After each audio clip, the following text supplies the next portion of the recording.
지난 시간부터 이제 우리는 가브리엘이 마리아에게 나타나서 말하자면 수태고지 바로 예수 그리스도의 잉태에 대해서 이 마리아에게 알려주는 그런 내용을 보고 있습니다. 그래서 천사는 바로 이 마리아에게 잉태된 바로 그는 하나님의 아들 메시아이다 라는 사실을 알려주었고, 특별히 우리가 그래서 이 마리아의 태중에 있는 그 아기는 언약적으로 우리가 봐야 된다 그랬습니다. 그래서 32절에서는 그 조상 다윗의 왕위를 그 태중에 있는 아기에게 주실 것이며, 또 그는 야곱의 집의 왕이 되어서 다스리고 그의 나라는 무궁하게 될 것이다 라고 하는 사실을 천사가 알려준 것입니다. 자, 이런 내용들은 이미 사실은 구약에서도 선지자들을 통해서 장차 메시아를 통하여 이런 하나님의 언약의 역사, 언약의 경륜이 이루어지게 될 것이라고 이미 선지자들도 증거했죠. 이제 오늘 마리아가 이 천사의 그 말을 듣고 깜짝 놀라서 이제 천사와 대답하는 그런 내용이 나옵니다. 먼저 34절을 보면 마리아가 천사의 말을 듣고 이렇게 말을 합니다. 나는 남자를 알지 못하니 어찌 이 일이 있으리까? 이렇게 질문을 합니다. 어찌 보면 너무나 당연한 질문이죠. 마리아야, 네가 아이를 갖게 될 것이다. 그리고 너에게서 잉태된 아이는 하나님의 아들이고 바로 그 이름을 예수라고 해라.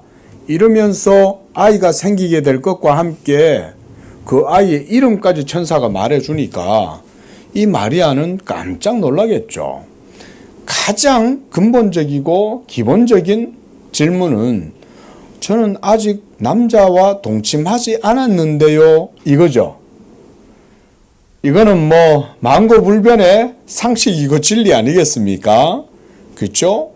아니 옛날 어른들 말에 씨도적은 못한다 이런 말이 있다고 그러는데 그렇잖아요. 씨 없이 어찌 애가 생기겠냐 이 말인 거죠. 너무나 당연한 지극한 마리아의 대답이죠.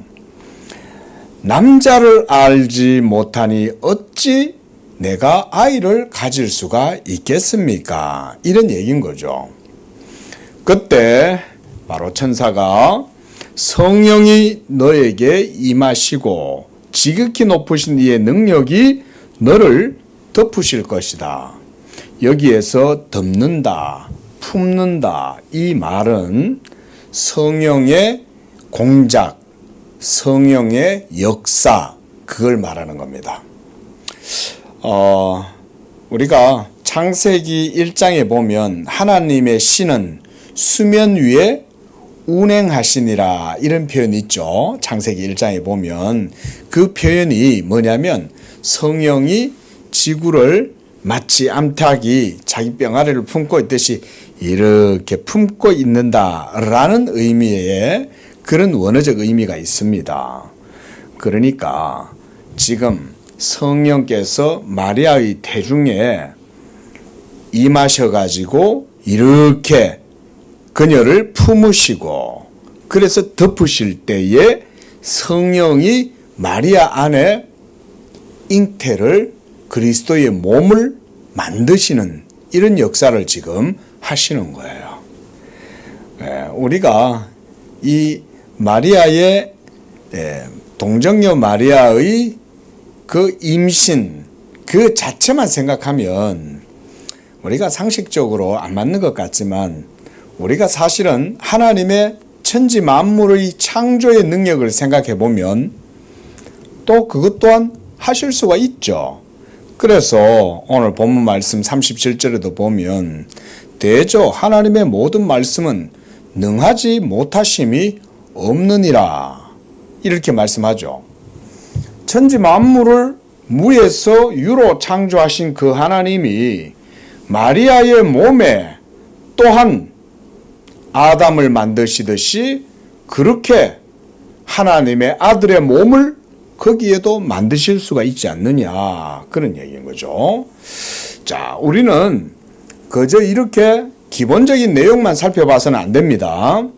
이 속에는 성육신의 깊은 경건의 비밀이 있습니다.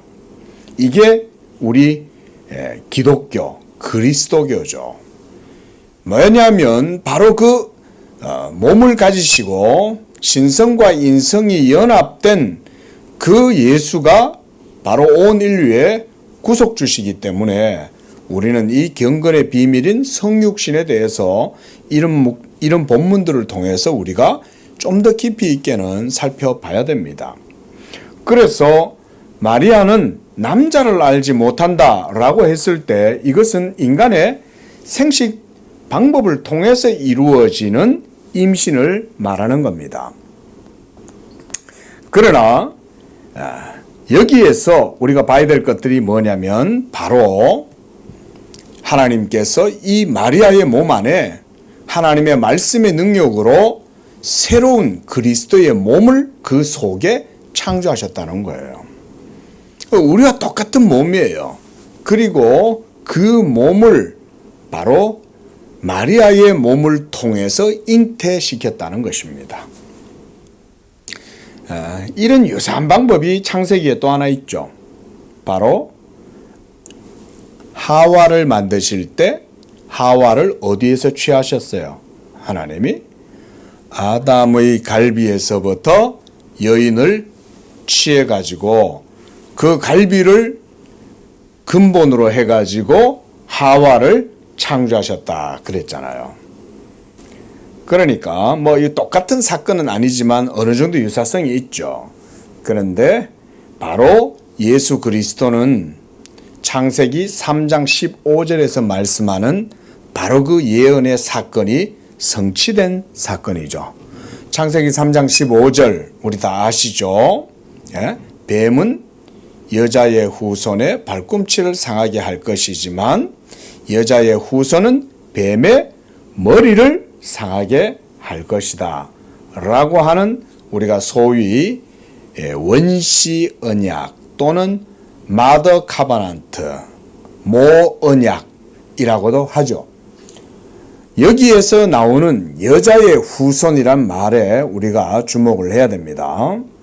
예수 그리스도는 인간의 생식 방법에 의해서 탄생한 것이 아니라 하나님이 한 여인을 하나님의 선한 도구로 택하시고 그 여인의 태중에 하나님의 아들의 씨를 잉태시키시는 거예요. 성령을 통하여. 성령으로 말미암아 잉태된 그 몸을 가지신 그리스도는 신성과 인성이 연합되어 있는 거죠. 그렇죠? 그러니까 예수 그리스도가 마리아의 태에 착상이 딱 되는 그 순간부터 그 작은 태아 안에 신성과 인성은 연합되어 있고 바로 그 작은 씨는 누구예요?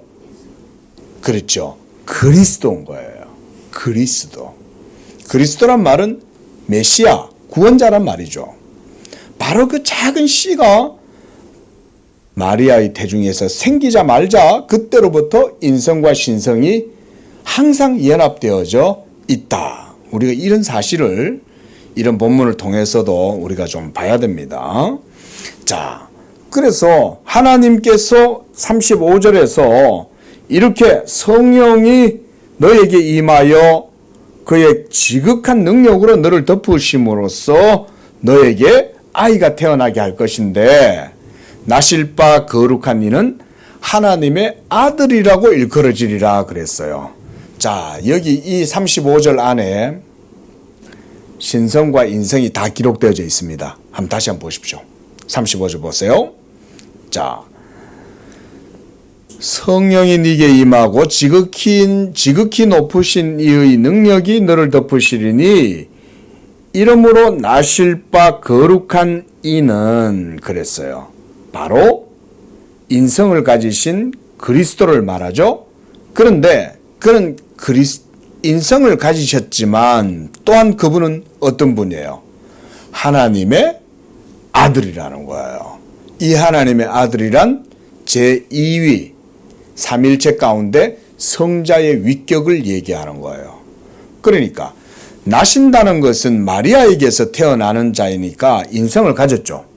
마리아에게서 나니까.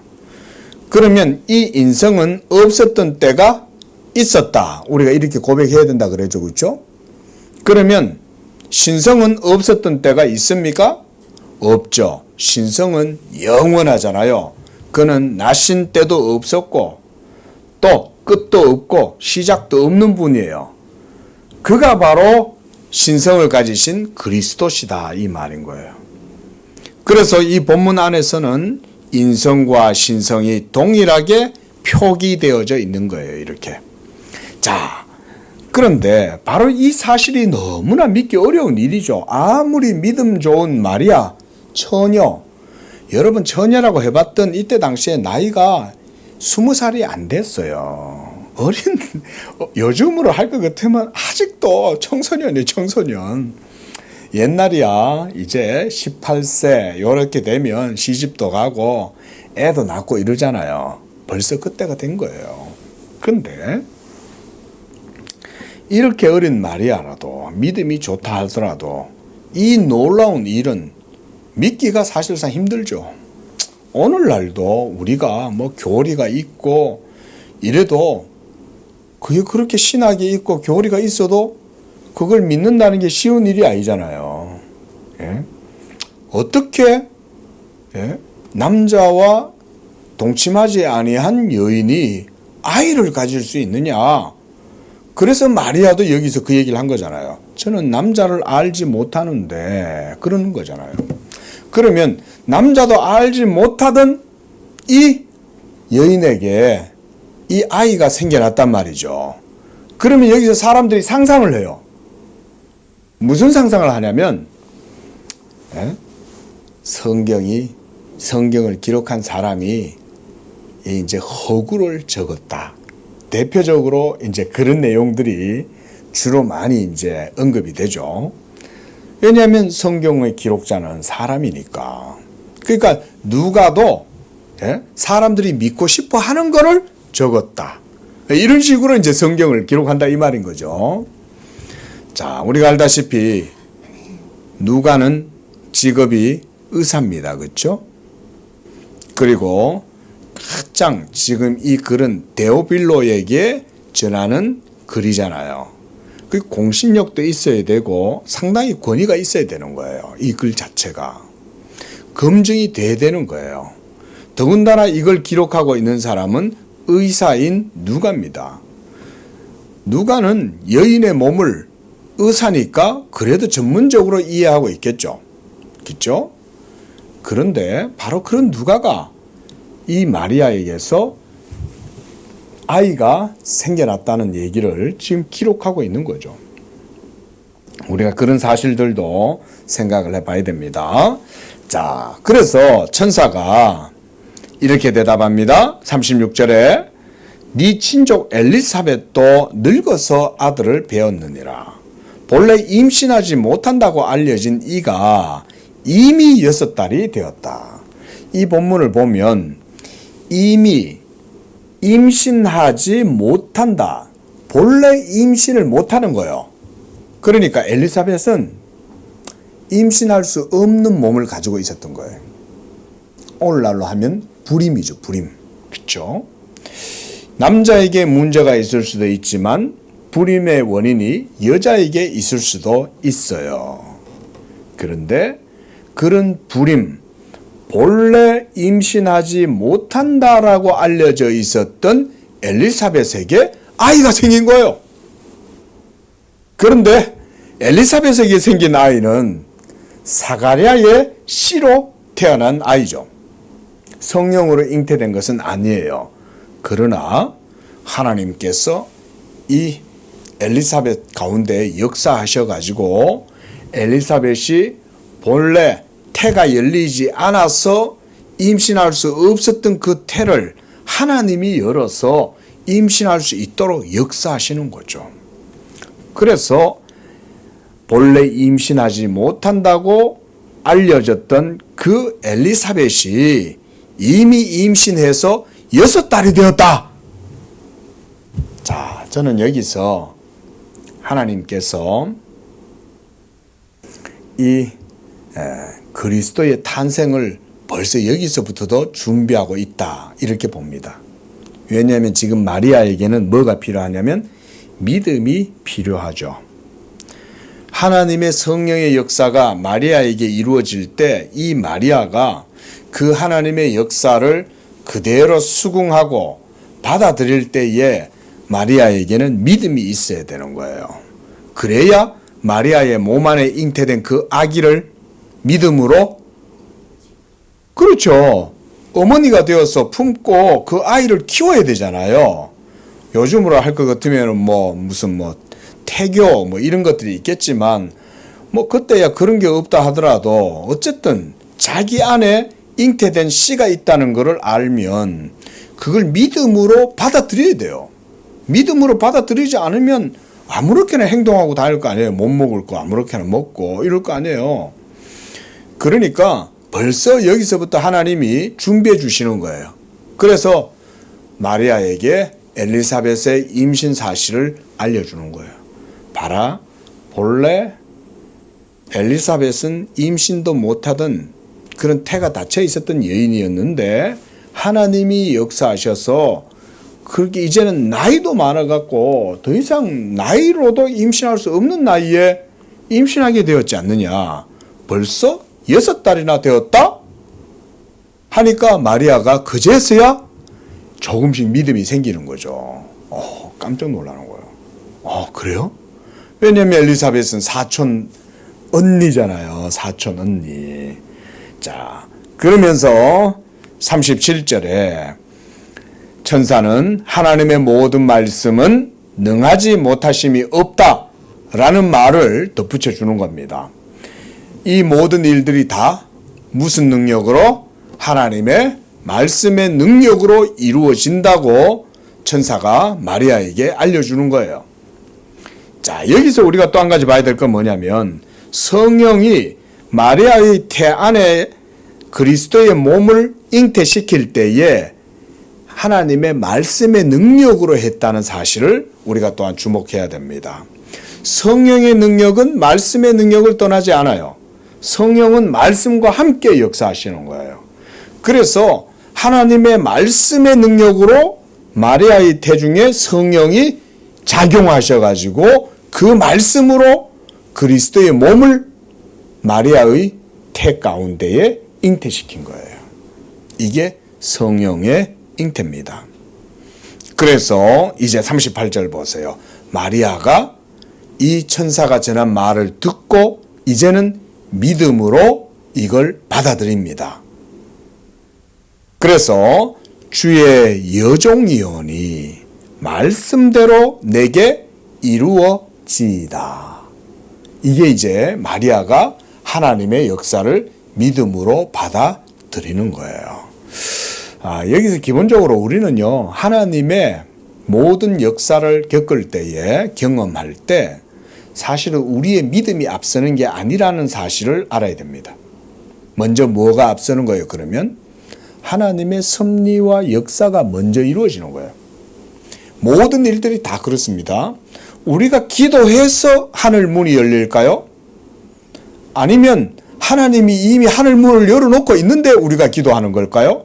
제가 지금 이런 얘기를 드리는 거예요. 하나님의 모든 섭리와 역사는요, 사역은 우리가 여기서 기도해가지고 움직이는 게 아니에요. 하나님이 우리에게 기도할 수 있도록 역사하셔서 믿음을 주시는 거예요. 도와주시는 거예요. 그때 그 작용을 하시는 분이 누굴까요? 그렇죠. 성령이 그 일을 우리 속에서 효력, 이펙트를 불러 일으키시는 거예요. 그리고 그것에 대한 작용이 하나님의 말씀, 매터 그랬죠. 그렇죠? 진료에 의해서 하나님의 뜻이 이루어지도록 하시는 거예요. 이게 가장 기본적인 하나님의 섭리입니다. 섭리가. 여러분이 기도해서 하나님이 움직이는 게 아닙니다. 이미 하나님이 다 준비해 놓고 하나님이 여러분들로 하여금 기도하게 하시고 그래서 그걸 믿음으로 그걸 받게 하시는 거예요. 그러니까 이미 내가 믿으면 벌써 하나님은 하고 계시는 거예요. 하나님의 역사는 우리가 이렇게 이해를 하셔야 됩니다. 그 여기서도 지금 하나님이 마리아의 태중에 이미 아기가 잉태됐잖아요. 마리아가 믿어서 잉태가 된 게 아니죠. 이미 성령이 마리아를 덮어가지고 벌써 그 속에 씨가 벌써 착상이 돼가지고 이제 배아가 계속 이렇게 분열이 되면서 몸이 형체가 만들어지고 있는 과정 속에 있는 거예요. 그런 과정 속에 천사가 와서 네 몸 안에 벌써 아이가 자라고 있다. 그리고 마리아는 그것을 믿음으로 받아들이는 거예요. 그렇게 보면 우리 구원의 전체 모든 과정도 똑같습니다. 그 도식입니다. 그 도식, 그 공식. 순서로 따지자면 그런 순서예요. 자, 우리가 예수를 믿어서 구원받지만 사실은 구원은 이미 십자가에서 벌써 그리스도께서 다 이루시잖아요. 그죠? 여러분이 믿었기 때문에 선택받는 겁니까? 이미 하나님이 창세전에 그리스도 안에서 우리를 택하셨고 그 택하심이 오늘날 여러분들의 믿음으로 고백되고 표현되는 거죠. 그죠? 그런 하나님의 언약 백성들의 기도를 또 하나님은 들으시는데 여러분이 기도해서 들으신다기보다 이미 하나님이 은밀한 섭리 가운데에 여러분들로 하여금 기도하도록 역사하시는 거죠. 지금 제가 말씀드리고자 하는 내용의 핵심은 뭐냐면 마리아에게 그와 같이 역사하셔서 이 그리스도의 잉태가 마리아 안에서 순조롭게 영적으로 이루어지게 되었다는 것을 지금 말씀드리는 거예요. 예. 그리고 그런 예는 우리의 신앙의 삶에도 실천적 원리로 주어지는 거다. 예. 우리의 모든 영적 삶의 실천적 원리가 그렇게 이루어지죠. 오로지 말씀과 성령 그리고 하나님 아버지의 그 은밀한 작정과 섭리 가운데에서 하나님이 말씀과 성령으로 영적인 모든 일들을 행하시고 이루시는 거예요. 믿으시기 바랍니다. 이렇게 이루어집니다. 영적인 모든 일은 말씀과 성령으로 이루어져요. 그래서 이제 39절에 보시면 자, 마리아가 이제 일어나 빨리 산골로 가서 유대 한 동네에 이르렀다 그랬습니다. 아마 사가랴가 살던 집이 산골이었나 봅니다. 그런데 유대의 한 동네다 그랬습니다. 유대면 남유다 지역이잖아요. 우리가 북이스라엘과 남왕국이 분열되었을 때 유다 이러면 거기는 남유다, 유다 지파와 또 베냐민 지파는 이제 남왕국이었죠. 그러니까 여기서 유대 지역 이러면 베들레헴을 기점으로 해서 북쪽 므낫세라든가 갓 지파나 단 지파들이 있던 그쪽 지역이라기보다는 남쪽 지역에 있던 그런 산골 마을에 살았다라는 걸 알 수 있습니다. 자, 그래서 이 마리아가 이 사촌 엘리사벳 언니를 만나보러 빨리 갑니다. 이게 지금 보통 일이 아니잖아요. 그죠? 하나님의 놀라운 우주적 역사가 지금 이 작은 여인에게 임한 거예요. 얼마나 놀랐겠어요, 이 마리아가. 근데 그거는 어떻게 보면 완전 비밀이죠. 누구한테도 말할 수 없는 거예요. 이 신기하고 놀라운 일을 누구한테 말하면 완전 돌았구나 이럴 거 아니에요. 얘야 정신 차리라. 너 어떡하려고 그러니. 얘 어디 좀 병원 좀 알아봐라. 뭐 이럴 거 아닙니까? 그런데 누가 있었어요? 이 사실을 아는 사람은 엘리사벳은 알죠. 엘리사벳도 하나님의 능력에 의해서 벌써 임신했다. 그러니까 이제 그 엘리사벳을 만나서 그 얘기를 하고 싶은 거예요. 그래가지고는 달려가가지고 빨리 갔다 그랬잖아요. 빨리. 얼마나 그 마음이 흥분되고 얼마나 그 마음이 들떴겠어요. 그리고 무엇보다 두려움과 함께 놀라움과 함께 그 감정이 정말 만감이 교차하지 않겠습니까? 그런 마리아가 이제 자기 사촌 언니 엘리사벳의 집에 들어갑니다. 40절에 사가랴의 집에 들어가서 엘리사벳에게 문안하니 엘리사벳이 마리아가 문안함을 들으매 그랬습니다. 형부 잘 있었어요? 언니 어디 있어요? 이랬을 때 형부는 뭐예요? 말을 할 수 있어요? 없어요? 형부는 아직 말도 못해. 이랬겠죠? 말을 못하니까 지금. 그러니까 뭐 반가워가지고 뭐 그랬을지라도 막 근데 이제 사실 사가랴는 지금 집에는 없어요. 성막에서 지금 이제 봉사하고 있는 거니까. 엘리사벳한테 언니 어디 있어? 나왔어 이러면서 막 했겠죠. 그때 바로 이 문안하는 그 마리아의 목소리를 들었을 때에 놀라운 일이 생겨납니다. 41절에 마리아가 문안함을 들으며 엘리사벳이 들은 거예요. 그때 엘리사벳의 복중에 있던 아이가 막 뛰어노는 거예요. 그와 함께 동시에 엘리사벳이 성령의 충만함을 받았어요. 그리고 이 엘리사벳이 예언의 노래를 합니다. 이게 예언의 노래입니다. 예언의 노래. 성령에 붙들린 바 되어서 마리아의 태중에 있는 아이에 대해서 지금 예언을 하는 거예요. 지금 이 순간만큼은 엘리사벳은 선지자 노릇을 하고 있는 겁니다. 여러분, 엘리사벳이. 그래서 뭐라고 말해요? 큰 소리로 불러 이르되 여자 중에 네가 복이 있으며 네 태중의 아이도 복이 있도다. 복이 있죠. 그리고 그 복 있는 아이를 임신한 마리아도 복이 있죠. 그래서 여자 중에 네가 복이 있다. 예? 바로 창세기 3장 15절에서 말씀했던 바로 그 예언이 이제 이 마리아를 통해서 이루어진 거 아닙니까? 그리고 이 마리아야말로 온 세상의 구세주인 예수 그리스도의 몸을, 인성을, 그리스도를 그 안에 이제 잉태한 여인이니 가장 복되죠. 우리가 아브라함을 복되다 라고 할 수 있죠. 또 이삭이 복되다 라고 할 수 있고 야곱도 복되다, 또 다윗도 복되다, 우리가 이렇게 말을 할 수 있지만 가장 복된 게 누구겠어요? 지금 마리아죠. 사실은 마리아는 인류 최고로 복된 사람인 거예요. 왜냐하면 하나님의 아들을 잉태했기 때문에. 그래서 우리가 지난 시간에 바로 데오도코스다 그랬죠. 데오도코스는 그리스도의 어머니예요, 하나님의 어머니예요. 하나님의 어머니다 그랬죠. 그렇죠? 네스토리우스는 크리스토코스다 그랬어요.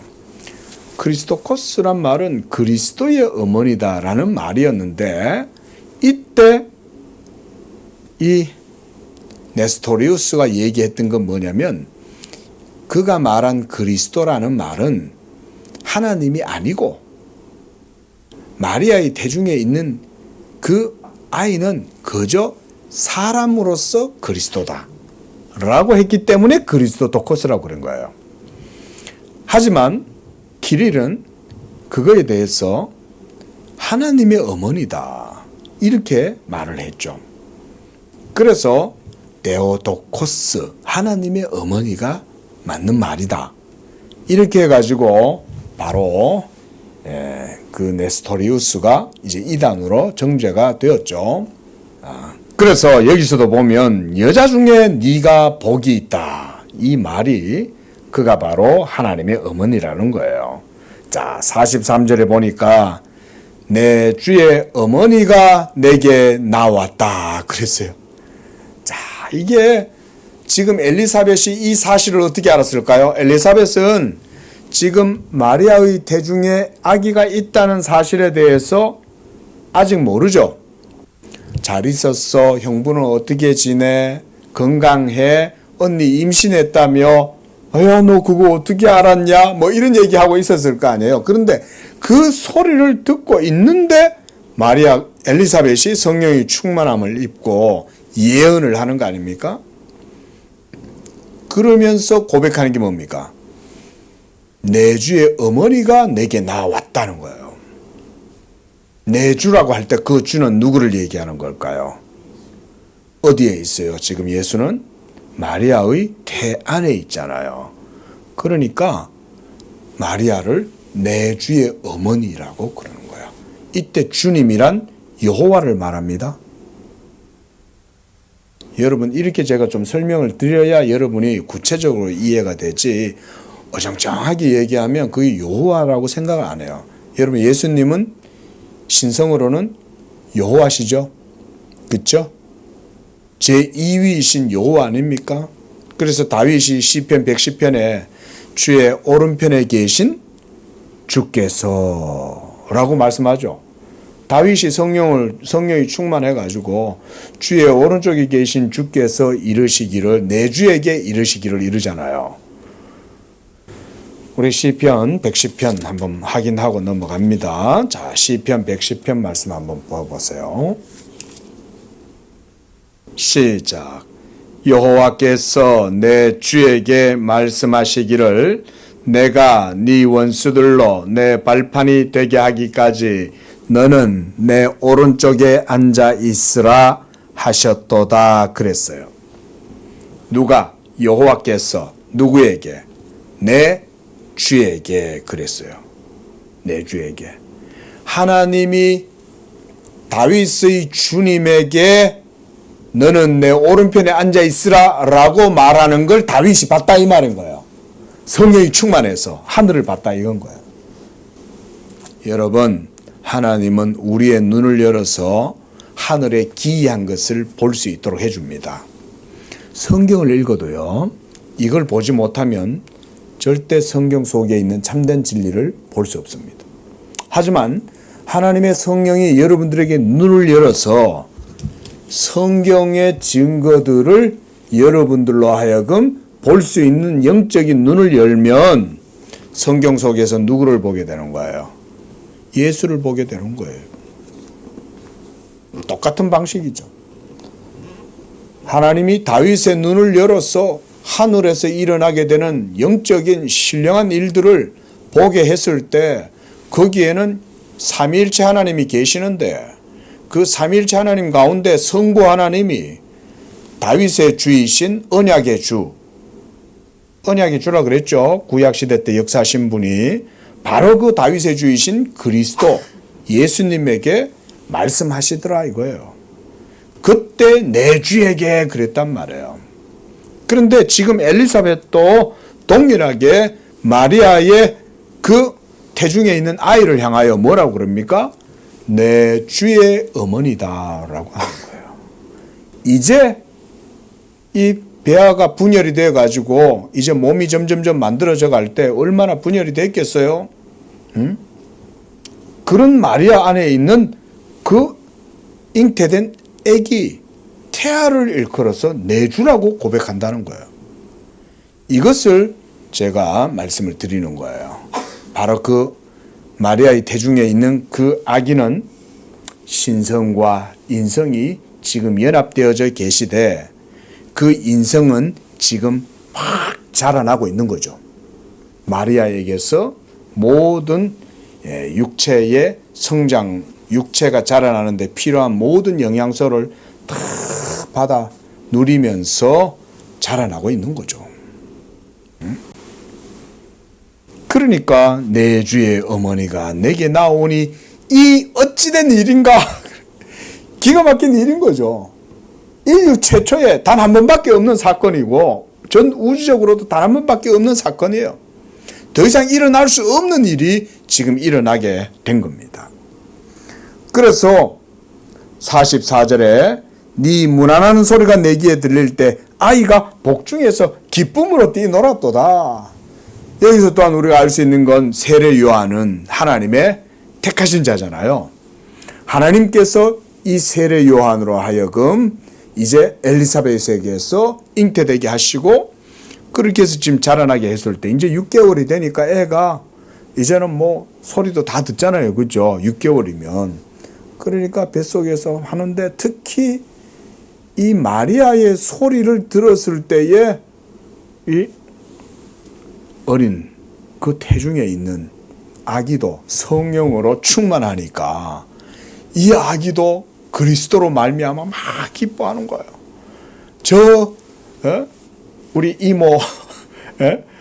이모 마리아의 몸 안에 있는 저 아기는 바로 나의 주님이다. 세례 요한이 벌써 6개월이 됐을 때부터 이 사실을 아는 거죠. 그래서 기쁨으로 뛰놀았다라고 하신 겁니다.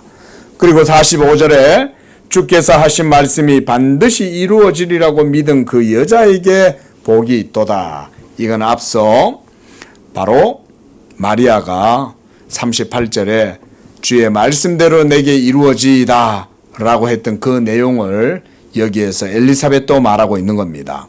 하나님이 말씀하신 것은 반드시 이루어진다. 이거는 우리가 좀 더 깊이 있게 좀 생각을 해볼 필요가 있습니다. 자, 하나님이 하신 말씀 한마디로 뭡니까? 언약의 말씀. 이 언약의 말씀은 언제부터 있었습니까? 아브라함에게서부터 시작해서 우리가 더 거슬러 올라가면 창세기 3장 15절까지 우리가 거슬러 올라갈 수 있겠죠. 하지만 구체적으로 드러나게 된 건 아브라함의 부르심과 그에게 맺은 언약으로부터 그 말씀이 이미 이루어졌죠.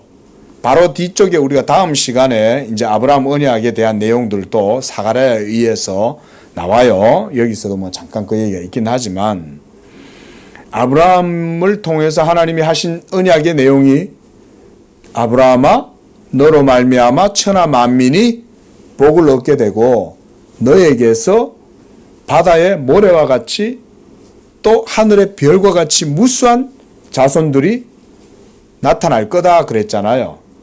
바로 그 언약의 약속이 어디에서부터 결실이 맺히는 거예요. 어디에서 정점에 도달한 거예요. 절정에. 바로 예수 그리스도의 성육신에서부터 그게 이제 정점, 클라이막스에 도달하게 된 거예요. 아브라함의 언약이. 그러니까 여기서도 저는 그 말씀이라고 봐요. 주께서 말씀하신 것이 반드시 이루어지리라. 이것은 또한 마리아가 하나님 앞에 그 가브리엘의 말을 듣고 받아들인 믿음의 고백으로도 볼 수 있지만 이 말씀은 아브라함, 조상 아브라함 때로부터 이스라엘 백성들에게 주신 모든 언약이 이제는 이 성육신하신 예수 그리스도를 통해서 완전하게 이루어지게 된다는 것을 이렇게 고백하고 있는 겁니다. 지금 엘리사벳은 예언자잖아요. 한마디로. 자, 이제 46절부터는 마리아가 이제 이 언니 엘리사벳을 마주하면서 드디어 이제서야 확신하게 되는 거죠. 이야, 이 언니도 지금 이 상황 자체가 엄청나게 지금 아주 특별한 상황이잖아요. 그렇죠?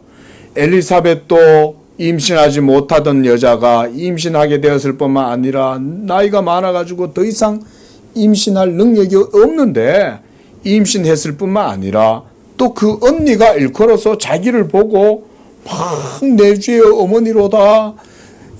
마리아야 네가 여인 중에 가장 복되다. 그리고 네 태중에 있는 아이도 복되다. 막 지금 대화가 지금 이런 분위기인 거예요. 그러니까 마리아가 지금 막 엄청 고무가 되었겠죠. 그렇죠? 고무가 되어져 있는 가운데 영적으로 이제 자기도 이제 찬양을 화답을 하는 거예요. 예? 지금까지는 엘리사벳이 노래했다면 이제부터는 마리아가 노래하기 시작하는 거예요. 그러면서 내 영혼이 주를 찬양하며 내 마음이 하나님 내 구주를 기뻐하였으면 그 여종의 비천함을 돌보셨습니다. 이제 후로는 만세의 나를 복이 있다 일컬으리로다. 능하신 이가 큰 일을 내게 행하셨으니 그 이름이 거룩하시며 긍휼하심이 두려워하는 자에게 대대로 이르는도다. 자, 여기서부터는 마리아가 저는 이것이 이제 바로 복음에 대한 내용이다 라고 그렇게 좀 정리를 해보고 싶습니다. 우리가 복음 자주 듣는 얘기지만 복음은 살아있는 하나님의 말씀이잖아요. 그렇죠? 여러분 복음에 대해서 그렇게 듣고 개념화 하셔야 됩니다. 복음은 그저 나이브하게, 소프트하게, 스위티하게 그저 우리의 감정에 충족되고 우리의 어떤 인본주의적인 갈구를 충족시켜주는 그런 게 복음이 아니에요. 복음 그 자체는 하나님의 말씀이에요. 그러다 보니까 그 말씀 자체가 때때로 우리에게는 뭐가 되냐면 비수가 되기도 하는 거예요, 여러분. 그게 진리죠. 내 입맛에 맞고 내한테 좋은 것만 말해주는 건 그건 진리가 아니죠. 하나님의 거룩한 말씀이고 의의 말씀인데 때때로 그것에 우리의 기준이 충족되지 못할 때도 있잖아요. 우리가 그 하나님 말씀 앞에 함량 미달일 때도 많잖아요. 그때 그 말씀이 우리에게는 때로는 비수처럼 우리에게 다가올 때도 있죠. 그러지 않겠습니까? 이걸 우리가 복음의 그래서 양면성이라고 그랬죠. 그렇죠? 이 복음이 어떤 자들에게는 생명의 냄새로, 어떤 자에게는 이 복음이 사망의 냄새가 되기도 한다. 자, 이와 같이 복음은 그 자체로 하나님의 말씀이기 때문에 우리를 위한 하나님의 말씀이긴 하지만 그 하나님의 말씀에 대한 불신앙이 있다면 그게 도리어 우리한테는 경계가 되고 때로는 이것이 경고가 되기도 하는 거죠. 경고의 말씀이에요. 그래서 믿는 자에게는 생명이 있고 믿지 아니하는 자들에게는 벌써 심판을 받았다. 이런 이제 말씀들도 보면 복음의 그 이중적인 측면을 보여주는 거잖아요. 믿는 자들에게는 하나님의 인자하심이 있지만 믿지 아니하는 자들에게는 하나님의 엄히하심이 있는 거죠. 지금 마리아가 이 노래하는 가운데 저는 그런 하나님의 말씀, 복음의 이중적인 측면에 대해서 노래하고 있다고 봅니다. 한번 잘 보세요. 50절부터 보면 긍휼하심이 두려워하는 자에게 대대로 이른다 그랬습니다. 그리고 51절에는 그의 팔로 힘을 보이사 마음의 생각이 교만한 자들을 흩으셨고 권세 있는 자를 그 위에서 내리치셨고, 여기까지가 복음의 비수를 이렇게 묘사하고 있는 거예요. 그러니까 그의 팔, 우리가 이걸 그래서 우리가 이사야서에서 하나님이 자기의 팔로 도울 자가 없음을 보시고 스스로 자기의 팔로 하나님의 일을 하신다, 이런 내용을 얘기했잖아요. 그죠? 그 여호와의 팔이라는 것이 뭐라 그랬습니까? 복음을 하나님의 팔이라, 수단이다. 팔은 수단이잖아요. 구원하실 때 이렇게 물에 빠져 있는 자를 건져 올릴 때 하나님이 팔로 물에 빠진 자를 잡고 건져 올리시잖아요. 그때 이 팔, 그게 하나님의 수단이죠. 그 우리 물에 빠져서 허우적대는 죄인을 건져 올리실 때의 그 방법이 바로 복음이죠. 예수 그리스도의 복음을 통해서 죄인을 사망의 물에서 건져서 들어 올리시는 거죠. 그때 이 팔이 바로 복음의 팔, 바로 십자가. 제가 이렇게 이제 해석을 했었죠. 기억나십니까? 이사야서 할 때? 예. 이제 딱 그렇게 기억하시면 됩니다. 그죠? 여호와의 팔은 하나님한테 팔이 있어요, 없어요? 하나님한테 팔이 없죠. 그러나 의인화해서 표현하는 거죠. 그죠? 의인화해서 표현하는 것이긴 하지만 하나님의 사역을 이렇게 표현하는 거죠. 죄인을 구원하시는 하나님의 팔, 여호와의 팔이 네게 나타났느냐 라고 할 때 그 팔은 예수 십자가를 얘기하는 겁니다. 왜냐하면 우리가 결국은 구원받는 건 십자가의 구속을 통해서 구원을 받는 거 아닙니까? 그래서 여호와의 팔이다. 여기서도 마리아가 그의 팔로 힘을 보이셨다는 거예요. 이때 하나님이 보이신 그 힘, 이게 무슨 힘일까요? 막 지구를 만들고 막 번개를 치고 폭풍을 일어나게 하고 그런 팔을 얘기하는 걸까요? 그런 힘일까요? 그게 아니라 하나님의 복음의 능력, 십자가의 능력을 얘기하는 거예요. 그래서 십자가의 복음이 믿는 우리에게는 하나님의 지혜요, 하나님의 능력이라 그랬죠. 사도 바울이 십자가의 그 십자가가 믿는 우리에게는 하나님의 지혜임과 함께 하나님의 능력이다 이렇게 묘사했어요. 2000년 전에 저 유대 땅에서 골고다에서 십자가에 못 박혀 죽임을 당하신 그 그리스도의 십자가의 죽으심에 그것이 능력이 되는 이유는 하나님의 메시아로 말미암아 이루어진 사역이기 때문에 우주적인 사건이 된 거죠. 그 2000년이 지난 오늘날에도 여전히 우리 죄인들을 구원하실 수 있는 능력이 그 십자가에는 있는 거예요. 그래서 누구든지 십자가에 못 박히신 예수 그리스도를 믿는 자들은 하나님이 죄사함과 함께 지옥의 모든 권세도 그에게서 깨트리시고 사망의 권세뿐만 아니라 마귀의 권세도 더 이상 그에게 접근하지 못하도록 하나님이 깨트리시고 무엇보다 십자가에서 정사와 권세를 어떻게 하셨어요? 십자가로 정사와 권세를 깨뜨리셨다 그랬죠. 패하셨다, 깨뜨리셨다, 멸하셨다. 골로새서 같은 데는 멸하셨다 이렇게 얘기하죠. 여러분 이것이 십자가의 능력입니다. 이 십자가의 능력을 예수 믿는 자들에게 주실 때에 성령을 힘입고 우리는 이 모든 죄의 세력, 사망의 세력, 지옥의 권세, 음부의 권세, 또 마귀의 권세 이런 것에서부터 자유롭게 되는 거예요. 이거는 우리 성도님들이 이거는 깊은 거예요. 제가 그래도 이렇게 그냥 말씀을 드리는 거예요. 그래서 통치자와 권세자들과 그 권세자들의 머리를 쳐서 깨뜨리셨다. 이게 바로 십자가의 능력입니다. 우리가 그 십자가를 그래서 가볍게 생각하시면 안 돼요.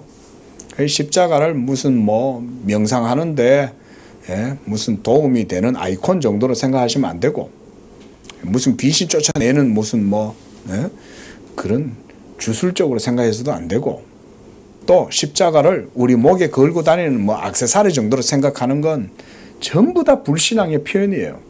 사실은 진짜 복음의 능력과 십자가의 능력을 아는 사람들은 십자가를 그런 식으로 인식하지 않습니다.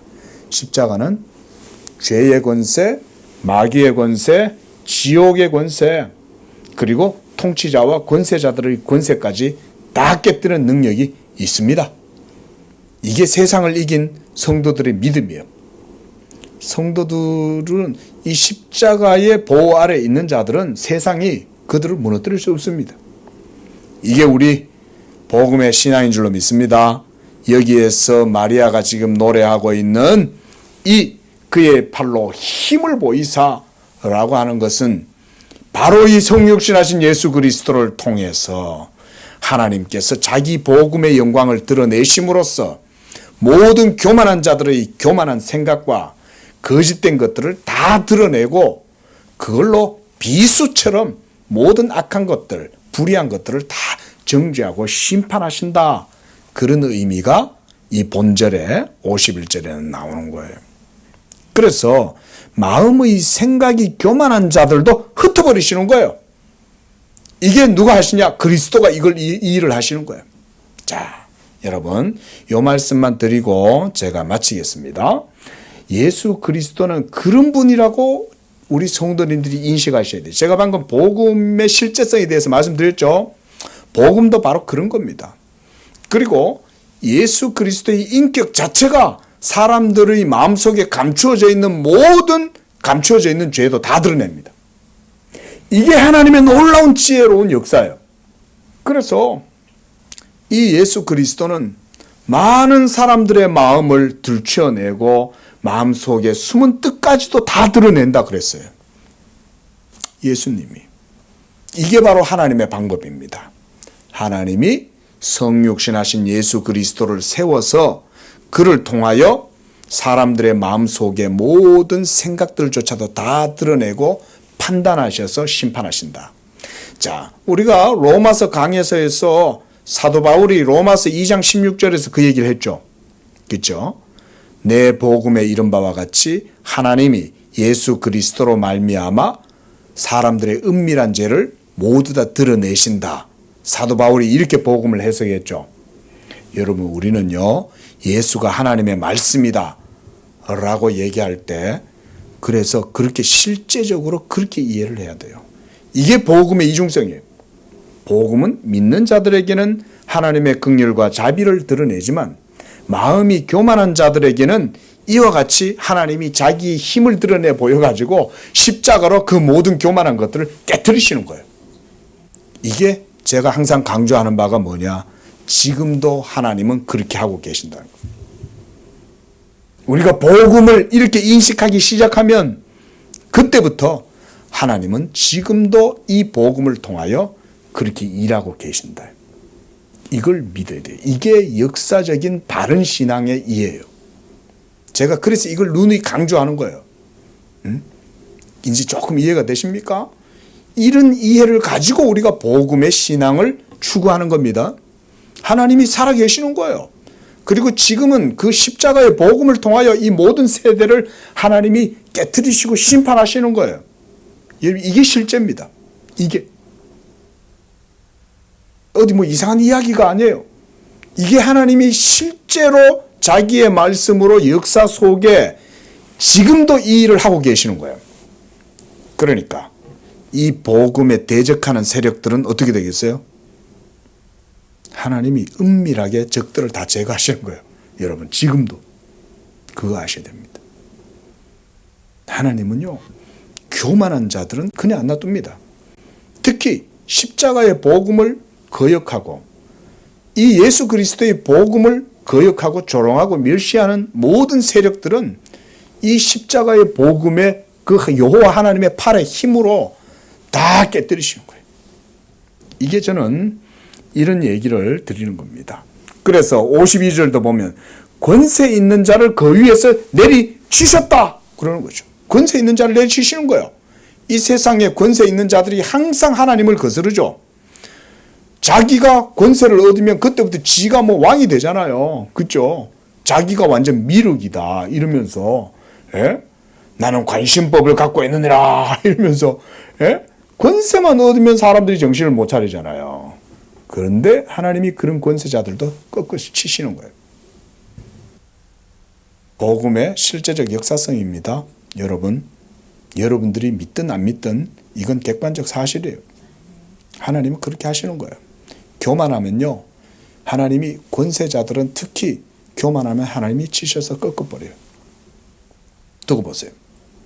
하나님이 자기 이름을 위하여 어떻게 하시는지. 거대한 미국이고 중국이고 하나님 앞에서는 하나님의 그 역사 앞에서는요, 하나님이 그냥 안 놔두세요. 저 중국 교회를 박해하고 그리스도인들 잡아서 전부 다 정치적으로 억압하고 교회를 다 막 포크레인 갖고 가지고 교회 불태워버리고 지금 다 그러고 있잖아요. 중국 결코 복 못 받습니다. 하나님이 저 중국의 교만함과 오만함을 통해서 하나님께서 살아계심을 보이시려고 그러시는 거예요. 너들 뭐 땅덩어리 크다고 까부는데 그래, 내 잠잠한 복음의 역사, 내 오른팔의 능력으로 너희들 정도 안 할 것 같아? 하나님이 이렇게 저는 하신다고 생각해요. 러시아요? 전쟁 치르고 나 보세요. 즉 교만하고 오만했던 러시아도 다 깨어질 거고 하나님이 그냥 안 넣어주시는 거예요. 세계를. 자, 말씀을 정리하겠습니다. 그 다음 53절부터는 52절 하반절부터 시작해서 이제 53절까지는 이 복음을 받아들이는 겸손한 자들을 위해서 예비하신 하나님의 은총에 대해서 얘기하죠. 그게 바로 54절에 그 종 이스라엘은 도우신다는 거예요. 교만한 자들은 꺾으시고 권세 있는 자들은 치시고 긍휼과 자비 가운데 있는 하나님의 종 이스라엘, 오늘날로 하면 예수 믿는 자들, 그들은 긍휼히 여기셔서 55절 보세요. 누구 얘기하고 있어요? 그 조상에게 말씀하신 것과 같이 아브라함과 그러는 거예요. 이 아브라함과 그의 자손에게 이 복음의 은혜는 영원토록 그들에게 주어지게 될 것이다. 그 얘기를 말씀하고 있습니다. 여기에서 아브라함이 언급되었다는 사실, 아까도 말씀드렸듯이 이 복음이 바로 아브라함의 언약에서부터 역사적인 맥락이 이어져 왔다는 사실을 얘기해 주고 있습니다. 예. 자, 시간이 가서 이 정도를 하고 56절에 이제 마리아가 여기서 엘리사벳 집에서 언니와 함께 3개월 동안 뭘 했겠어요? 교제를 하는 거예요. 3개월 동안 집에 안 가고 이 언니와 같이 있어요. 일단 여러 가지 이유는 있었던 것 같아요. 일단 마리아는 처녀의 몸인데 임신을 했잖아요. 이것은 굉장히 그 당시 사회의 어떤 윤리적인, 도덕적인, 법적인 측면에서 봤을 때도 굉장히 위험이 있기도 하죠. 그래서 이 3개월 동안 여기에 있으면서 마리아의 배도 조금씩 불러올 거고 3개월이 지나면 이제 엘리사벳 속에 있던 그 요한은 몇 개월이 돼요? 그렇죠. 9개월이 되죠. 그러니까 엘리사벳이 이제 애가 나와도 이상하지 않을 정도 됐을 때에 마리아는 이제 자기 집으로 돌아가는 거예요.